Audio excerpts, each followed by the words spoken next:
আসসালামু আলাইকুম ওয়া রাহমাতুল্লাহ। আমাদের পিছনে যে মসজিদটা দেখতে পাচ্ছেন, 2020 সালে আমরা এই আবু হুরাইরা রাদিয়াল্লাহু তাআলা আনহু মসজিদটা আমরা উদ্বোধন করে গিয়েছিলাম। তখন কিন্তু আমাদের ওই মাদ্রাসার কোনো পরিকল্পনাই ছিল না এবং মাদ্রাসা যে করব এই বিষয়ে আমাদের কোনো ধারণাই ছিল না। আলহামদুলিল্লাহ মসজিদ উদ্বোধন করে যাওয়ার পরে আলহামদুলিল্লাহ আস্তে আস্তে করে প্রচেষ্টায় এবং আপনাদের সহযোগিতা আলহামদুলিল্লাহ ওইগুলো হয়েছে। এখন আমরা দাঁড়িয়েছি আমাদের আবু হুরাইরা রাদিয়াল্লাহু তাআলা আনহু মসজিদের নির্মাণ কাজ আলহামদুলিল্লাহ চলমান।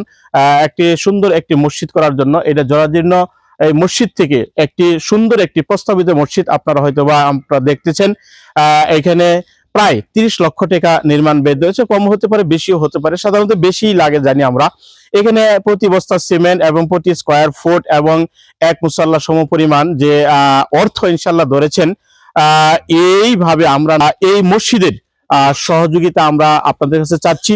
এবং আজকের এই প্রোগ্রাম আমাদের সভাপতি আসারও কথা ছিল, তিনি অত্যন্ত অসুস্থ, তিনি আসতে পারেন নাই। যদি অসুস্থ না থাকতেন তিনি আসতেন, তারই নির্দেশ ক্রমে আমরা আসছি। এবং আমাদের কেশিয়ার শেখ আব্দুল আজিজ ভাই, উনি অত্যন্ত একটা জরুরি একটা কাজে তিনি যেতে হয়েছে, তা না হলে তিনিও ইনশাল্লাহ আসতেন।